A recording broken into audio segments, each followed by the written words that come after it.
How are we doing, Kansas Jayhawks fans? This is your host, Nick Rondeau, coming at you with the channel Jayhawks Daily, and we're here to talk about some Kansas commitments, some Kansas futures, some Kansas current players, just kind of anything going on in this offseason that the KU Jayhawks have got rolling, and no better place to start than what we alluded to yesterday and what came to fruition today.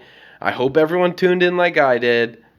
Trent Perry is committed to the Jayhawks. We've got number two, commitment number two in the bank, and I'm pumped. This guy reeks of a Bill Self perfect project. And people hear project and they think, oh, a lot of work. I hear project and I think, a lot of work. This is perfect. We've got the guy. We've got the guy that we need. Trent Perry is the perfect fit for Bill Self, and he even said it. So to get, I'll talk. For those who didn't tune in, I got to go a little bit into his announcement video. But first off, the host did a great job, kind of introducing him. He took he took his announcement inside Link Academy, where he went played high school ball in Missouri.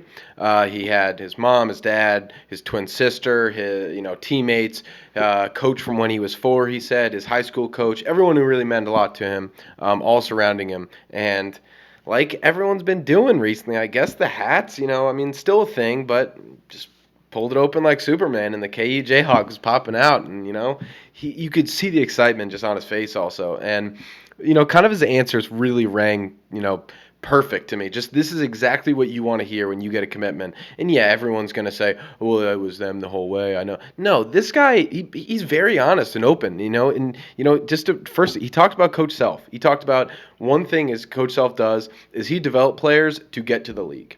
He said he talked to individual players that have played at Kansas currently on or in the past. He didn't exactly, clarify, but he said he talked to lower rating kind of guys similar to himself. He was, a 77 ESPN, 105 for 24/7 Sports. He's a 4-star, but, he knows he's a project that, still has to develop slightly. And he kind of talked to those guys, and he said, Bill works with us great. There's a reason why I'm in the league now. There's a reason, not every recruit Kansas gets is a 5-star. Guys, I don't know if I'm breaking news to you. We don't just get 5 stars. We don't. Talon Kinney's don't grow on trees. Darryn Peterson's don't grow on trees. No, but seriously, and that's the thing is, we're able to develop guys in such a way that he also loved how Bill Self said, no, there are no promises on this team. Yes, we're throwing the metaphorical keys to Talon Kinney next year, but there's no promises. Opportunity will be prevalent for anyone, so you got to earn your opportunities, and that's the thing. Just the way Trent Perry plays, and some of the interviews listen to this guy, he's a grinder. He is a defensive grinder. He is in the gym, works all the time kind of player, and the best quote that he said, and it was, "What did the Jayhawks fans expect out of you?" Asked of him. A grinder, a dog, a winning mentality, a guy who will dive on the floor to impact winning. I mean, that's the thing. He even knows that a mature player at his level knows that yeah, you could score 20 points a game, but that doesn't always impact winning in the right way. And he made it very clear to impact winning. Sometimes it's to do the dirty work. It's to get on the ground. Be that grinder that maybe isn't so pretty, but I don't need to get 20 points. There are ways to win that are more than just scoring a lot of points. So I just think that's something that I love to hear as a future Jayhawk. That Trent Perry is going to fit in beautifully. The positionless, wing that we needed so desperately again. Will he fit into the starting lineup? Will he, I can't speak to that. Transfer portal, this day and age, who knows who's going to stay, who's going to, anything along those lines. All I do know is that Bill Self and the Jayhawks got a great one in Trent Perry, so I'm glad that we got him. We talked about it. I hope you guys tuned into it, but had just a guy who can play defense that well, impact the game, offensive rebounding from, a wing player like that. That's who we want on our team. So I'm pumped. And next we're going to something I'm just too pumped about. I can't not talk about this guy every podcast. I want to so badly, but you guys would get bored. It would just turn into Darryn Peterson Daily. So it won't be. We're Jayhawks Daily. We're looking at it all, but Darryn Peterson, this guy. I mean, I'm binging the content just like you that I can get and listening to Bill Simmons, from the Ringer podcast, just saying this is the closest thing we've got to Kobe Bryant in a while. What I picture what he's going to do at Kansas next year is going to be like what Anthony Edwards was for Georgia a couple years back. And we all know Anthony Edwards won, or excuse me too. But again, that kind of importance to the team. Georgia literally lived and died by Anthony Edwards every single game, and unfortunately for them, they didn't have any real talent around him, so they died. But that's what KU has. People are doubting us. They're saying, from the Round of 68 podcast, saying Terrence Oglesby, John Fanta, these guys saying, Kansas just doesn't have the national championship stacked roster that they used to. They just have Darryn Peterson. People just don't have as much faith in these transfers that I guess I do. They don't think they're the solid 3-and-D players. They don't think Trey White just played at 3 premier programs in the 3 years before that and was a starter for all 3 at a point in the season. So I don't see what a little bit of the media hate's going on with Kansas. I'm never going to buy into it. So we've got this positive media for us at least. But Darryn Peterson for a second. I mean, the guy they're comparing him to the way Cooper Flagg took over Duke last year, and they said Cooper Flagg in some ways he kind of took over in a quieter way. Just the way he impacted the game was many different ways. They said Darryn Peterson is going to impact it, and you're going to hear it from states away. It's going to be loud. Those games against Houston, the Arizonas of the world, even the non-con games, the UConn, the UNC. I'd love if it's an early UNC dominant victory by them. But they're saying these are going to be loud. They're going to be highlight plays, and they're going to be 20, 30, 40-point games that this guy's going to be putting up. And, Bill Simmons even went on to kind of say, don't be surprised if Darryn Peterson is the guy going to the Olympics for the USA roster in 4 years. Don't be surprised. They said there's always that one guy that, is kind of newer to the team, kind of like what Anthony Edwards was. There's that one guy, and they said, watch out for Darryn Peterson. And that's years away. I mean, everyone knows this guy's going 1. People are saying DeBonsa, sure. Yeah, I'm excited for that matchup too, because how are you not going to be excited to watch 2 absolute studs duke it out for their respective teams where they're both top dog? Why not? Especially when we know we've got the trump card in DP. He's just that good. He's so talented. I don't know if you guys know Kobe Bryant was really good. These are the comparisons you dream of to have. And yes, the tip-off hasn't happened yet. We have not seen him play in a Jayhawks uniform, but as long as DP22 is healthy, I'm going to be happy because this guy is just fun to watch. He's a human highlight reel who's just more talented than everyone else. He's just faster. He's quicker. He's better at shooting. He's fluid. And that just gets me excited. And, I can keep going on for days about how good Darryn Peterson is because it literally will never stop, but I'm just so excited for him to finally get in that Jayhawks uniform, to finally, we're seeing the softer side of him, like I said in the commercials, for the late night fog. I love to see this guy just be himself, be fun. He knows that this is just a pit stop in his career as is the Kansas Jayhawks. And I'm not breaking news to anybody.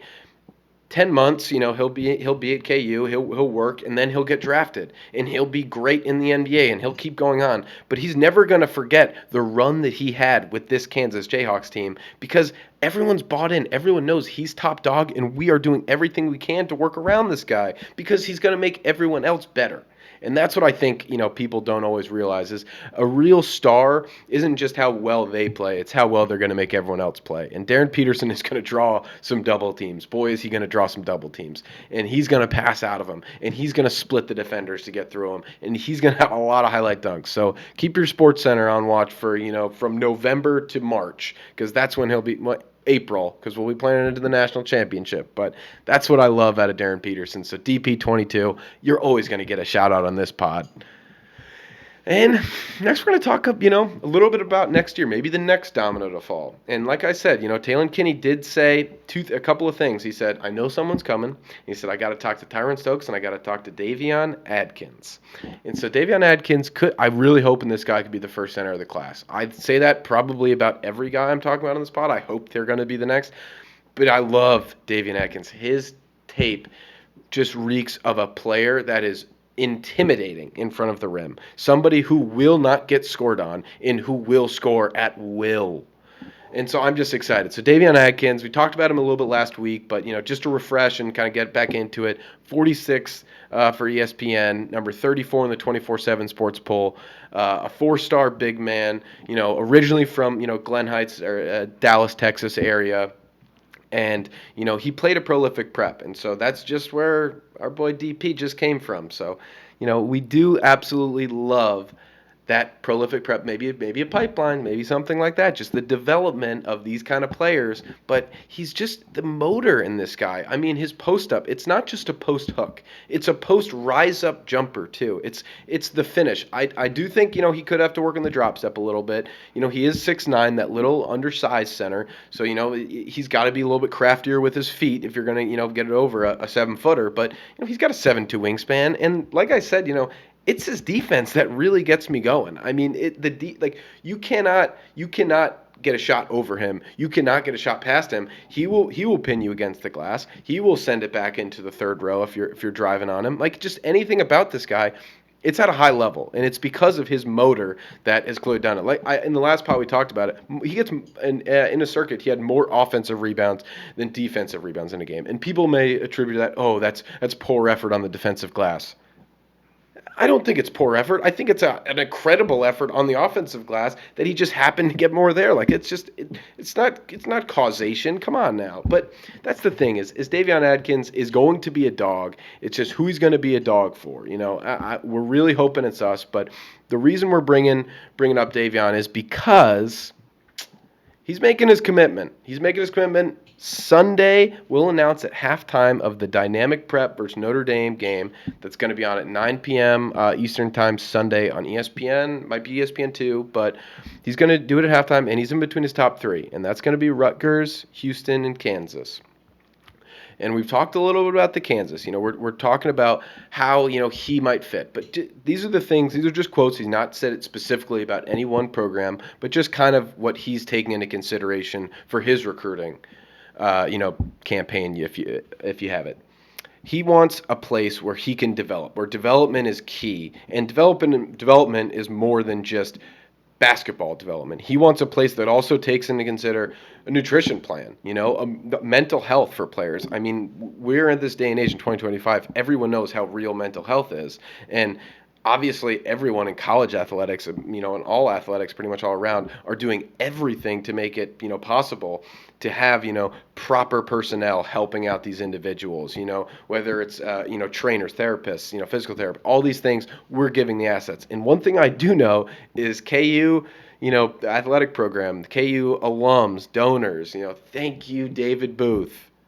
We're doing everything we can to get these guys in the building, and that means having the top level of staff, everyone to help accommodate them, make them, this is your fit. And one thing, he also said is, and this goes to Trent Perry even saying a big reason he chose to KU was because he wants to compete for a blue blood of that prestige in a NAC conference. And that's very clear. And the one thing, is competitive with this is, yes, DaVon Atkins is from Texas.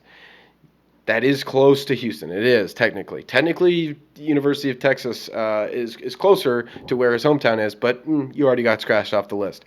Sorry, too late.